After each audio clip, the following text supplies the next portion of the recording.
Um, so I'm really happy to present Suzi Ross. And Suzi is somebody I've known for a long time. And when I met her, she was working on her thesis um, called The Hidden Half. And she is the professor and coordinator of recreation therapy in the Department of Health Science and Recreation at San Jose State University. And she is also an author. Um, I can't recall the name of your book, Suzi. You mentioned it to me, but unfortunately, I forgot to get it in here. Um, but she's going to talk about the hidden half in psychospiritual integration. And it's a very interesting topic and thesis. Suzi is also going to create a course on awake.net about this very topic for the FEAT integration program. So very happy to welcome Suzi Ross. Hi there, Lakshmi. Hello. It's nice to see you. Likewise. And hi, everyone. I've been able to listen in here for a little while, and it's just, I'm so grateful, just as you said, Tim, for Lakshmi and bringing this event together and people together. And so I really am grateful and grateful to hear the stories that I've been able to hear so far. And to share mine to see how what I've experienced might cross pollinate with you. Um, so as a little bit, I really like what you said, Tim, about test driving, sharing it with all of you, because even though my experience is, it's been a while since I've had an experience, I still feel like I'm test driving, like talking about this type of thing is something I don't do very often. I'm sure that might be the case with some of you. Um, but actually, there are three main experiences of my life. But let me just back up just a little bit. So my name is Suzi Ross. I teach at San Jose State University. I've been teaching for 22 years, and I live in Santa Cruz, California, born and raised in Wisconsin.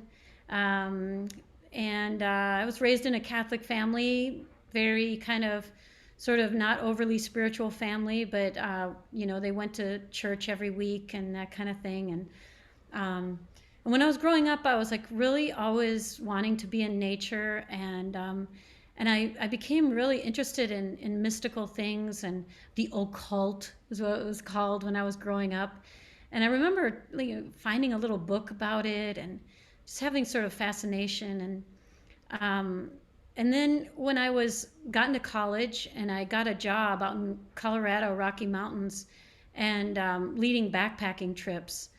And so, at that point in my life, I was like maybe 21, 22 years old. And I remember I was getting super into like spirituality, but oddly, I bought a Bible from a used like store, and I started reading some of it. And when I was leading backpacking trips out in the wilderness and stuff, and I guess I was just searching. Plus, and then I was living in nature. Like for 3 months, I was literally living in a suit in a sleeping bag, not even a tent. And different groups of kids, like teenagers, would come, and then we'd orient them, and then we would take them on multi-day backpacking trips, like a week or 2 weeks kind of thing, into the wilderness in Colorado. And you know, uh, I had myself, I was the director, and then I had an assistant director who happened to be a guy, which made me feel very empowered as a young woman. And so here I was. I had been backpacking for 3 months. It was August. It was the very last trip of the summer, and then I was going to go back to Wisconsin to go back to school. And in this particular backpacking trip, it was raining all like the whole time. It was just raining and raining, and we were freezing cold. I mean, we did was we had like a little tarp that we made. I taught the kids how to make a little tarp tent, and everything was wet and cold and miserable. And anyway, it was at the end of the trip, and we had made it to this one spot, it right below a mountain peak. and there was a hiker hut there, and we were cold and wet and whatnot, like I said. And so my partner and I were able to get into the hut. It was a Park Service hut. And we were able to get in, we were able to make some warm food, we were able to dry off and all those kinds of things. And I left a note. We stayed there overnight. I left a note for the Park Service, told them what we had done and my contact info. And we went about our way that morning at dawn. And that dawn, there were hundreds of elk that came over the mountain pass. And then we came over this saddle. It was like a mountain, two mountain peaks and a saddle in between. We went over the saddle and we started walking along the range where there was, a view in both directions. And I was in the back of the lineup and my partner was at the front. And as soon as we came over the saddle, I started to leave my body, unbeknownst to me. I had no idea this was going to happen. And like I said, I didn't lead a particularly spiritual life at all. And I started leaving my body, and I was out of my body for at least a half an hour.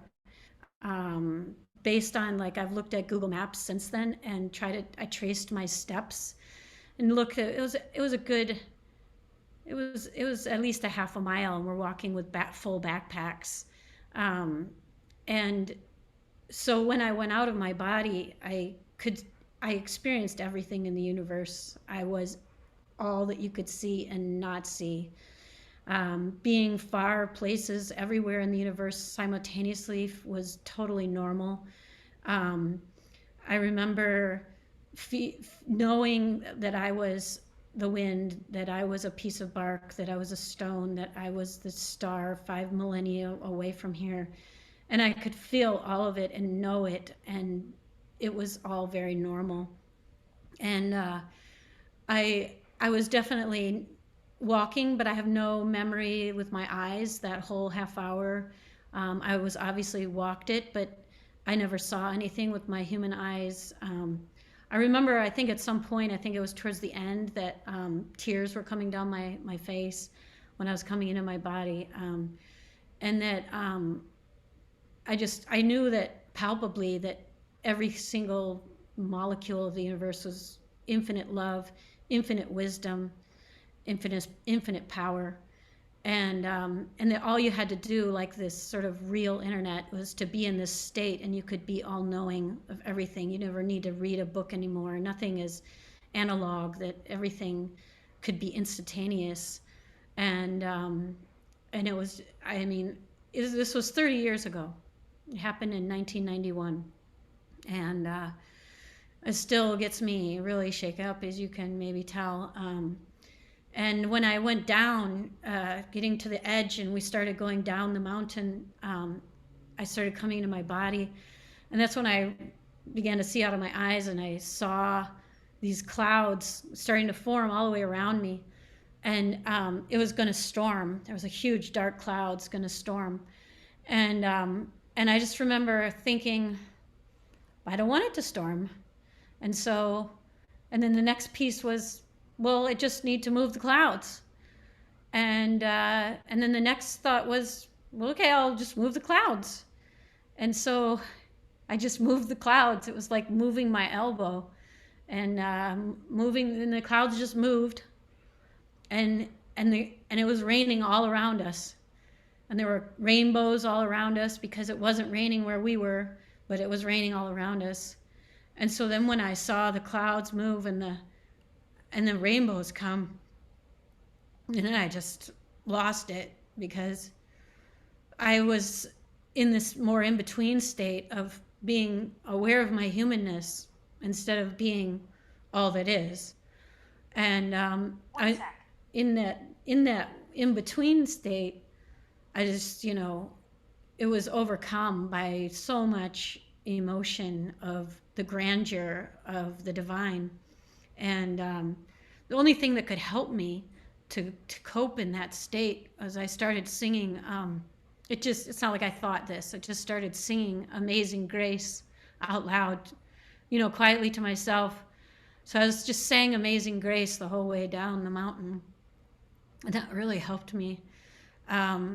And so, you know, that experience is obviously life changing, and it forms every day of my life, and certainly informs like my cosmology and my ontology, like my experience of reality, my experience of even a conflict, you know, daily mundane things. It puts things into such a different perspective about what matters, um, and what doesn't, or clarity in any given moment. But anyway, that was my cosmic experience. And then the second experience was when I was doing some ritual with, you'll like this, Andrew, Dr. Andrew. I spent a lot of time in Peru with the Q'ero people of the Andes, the descendants of the Inca. And they've been my teacher for over a decade. Anyway, I was doing a ritual, some Andean ritual here in the United States with Elizabeth Jenkins in Utah. We were in a cave, and we were in the cave after a whole week of lots of ritual and cleansing and, you know, hujamikwi. I'm sure Dr. Andrew knows that. Healing the energy through us, letting the energy move through, and cleansing and clearing. And we were supposed to embody the earth, Pachamama, and we were all just chanting in the cave, you know, to embody Pachamama. And then there's one guy in our group, and his job was to go out of the cave and stand out in the sunlight and scream to the sun, and to scream to the sun to embody the sun. And then all the women came out and hugged him one by one, and I was the last one out of the cave. And when I came out of the cave and I saw him, I just saw him. I just felt him as the sun, and I felt myself as the earth. And I wanted to hug him, but it was like almost seemed impossible, because of he was the sun and I was the earth. But when we came together, we hugged, and it was like the earth and the sun becoming one. And he entered into me, and I into him, and it was just ecstasy, waves and waves of overwhelming ecstasy. And I knew that how I was a product of the sun and the earth, and that every tree is like, and every green thing is like living ecstasy. It's like, it's the ecstasy coming out of the planet, the center of the earth. They're constantly making love. And that was really, really important in my journey. And then the third thing that happened that was informative to my, greatly informative, and is my partner, my longtime beloved partner, and I, she had an affair, and we were trying to figure out whether or not we would be together. And so we went to therapy, and it was like the second therapy session alone with this PhD therapist. And I'm a professor, so I talk for a living, and I'm like, I just got to her. I was so much grief. I was like, my whole body was filled with grief, and I just could barely move. I said to her, I said, I just don't even want to talk. I just want to be together and just sit in the silence. And so we did. We sat in the silence together, and then I just looked up to her. I looked into her eyes, and when I looked into her eyes, we both disappeared. And I went into her eyes. I went into this huge cavern. It was like the Grand Canyon, or like the Pacific Ocean. And I went into it was like going into the canyon, and I could see the walls of the canyon. And I don't have a memory of a visual of what it looked like. I just know that in my body, I thought, my God, this was the most beautiful thing I'd ever seen in my life. But I don't know what I saw, actually. And after that, it was almost like it felt like I was inside of her soul. I don't know if I was inside of her soul or my soul, but it was like I was inside of her soul. And then I was somehow about the edges of the soul were particularly magnificent.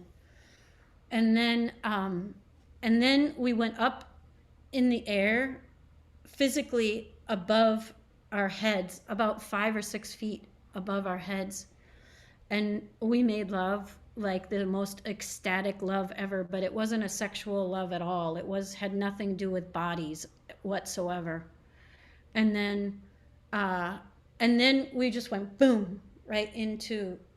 I just went back into my head, and then I looked at her, and I left. But that I was able to be in that state. I could contact that state. So like what Tim, your story is really amazing, because I remember it was at least about 3 weeks where I was still in that state. Like I could access, no, it was way longer than that. But well, the intensity was 3 weeks, but then we kept doing eye gazing. We did eye gazing for weeks, for probably about 2 months, twice a week. We did eye gazing. And then we were doing all sorts of practicing. Like we could do eye gazing, and then different things would happen. Like the midnight sky would happen in the day, or like big giant ball, like Indiana Jones was coming towards it. Like all sorts of different things, similar to what Tim's talking about, like that we would access together. So then we were doing experiments of like how, like, are you seeing this and I'm seeing this, and all sorts of stuff. And it was really, really something. And so anyway, so those are my 3 major mystical experiences, which I'm really, really grateful for. And then the last thing I'll add is that after my first one, which I would call cosmic consciousness, after reading a lot, doing tons of literature review over the last 30 years, then I did research. So my doctoral research is all about transformation, and specifically transformation integration. And how do you integrate a life-changing experience was my doctoral research and what I've been studying for the last 15 years. Because, of course, after a very powerful life-changing experience like these mystical experiences, you're left with the mundane at some point. At some point, there is the exodus of the ecstasy and the pain of the absence of it, and the integration of it into body, mind, spirit. And so my research shows that integration is possible, and that it usually takes about, for whatever reason, my findings are about 15 years for a full transformation. And that the integration and transformation occur over 13 phases. And the transformative experience is for the upper part of a figure 8, and then the integration is the lower part of the figure 8. And that's why Lakshmi was calling it the hidden half, because the integration of transformation is the lower half of a figure 8, and that's 9 phases. And I actually could screen share if you want to, but I don't know if I can. Yeah, you can.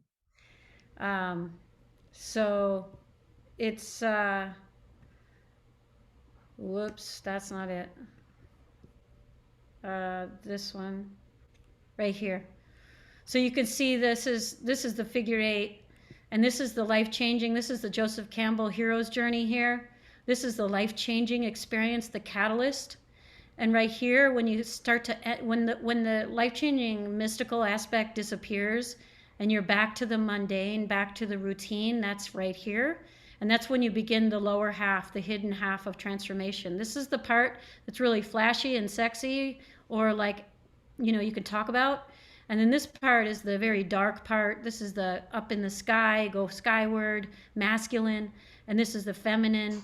This is going downward and inward into the darkness, into your own shadow. Right here is dismemberment, where you dissolve the outdated structure, whether it's ego, body, or mind. And then right here, this is about where I am right now. I'm right here, and personally in my own figure 8 that I'm going through right now. And so a little bit like that. And then I'll show you one more really cool slide. and that is this most recent research that I've been doing. I've been studying people who had a life-changing experience 13 years ago. And this group of people that all had the same shared experience. So this is the life-changing peak right here. And this is like the call to adventure right here. And then these are the ensuing, phases of transformation that the group went through. So the whole group is moving through transformation. They're not done yet. But anyway, I thought I would show you some of that. And I wrote a book about this called The Map to Wholeness, that I'd love for you to read because I spent a ton of time on it and wanted to be of service. And so I'd love to spread the word because the whole reason why I did all of it is to help people, have my research help people.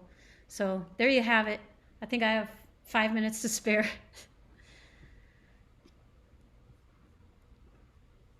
Thank you so much, Suzi. That is really wonderful. That story of your hike is inspiring. And as you're talking about it, you can just tell that it was very powerful for you, even after all these years. Anybody have any questions? Thanks, Suzi. This is Dorina here. I actually wrote my question in the chat, but I guess I'll read it. I mean, you shared so beautifully and wonderfully all these amazing experiences, and even the charts that you showed are incredible. Are these 13 phases that you mentioned included in the Map of Wholeness book, and does everybody go through them? And which ones are key for us to know about before actually going deeper into them in your book, and as well as experiences? Oh, thank you so much for your kind words. And so, I'm not sure if I'm going to remember all your questions, but the figure 8 is in the book for sure. And basically what I do is I walk the reader through the 13 phases of transformation. And what I did is I interviewed 2 people for about 8 years. And so I walk the reader through all 13 phases by sharing their story. So for example, one of the interviewees was a woman whose son was murdered in his college dorm room by his roommate.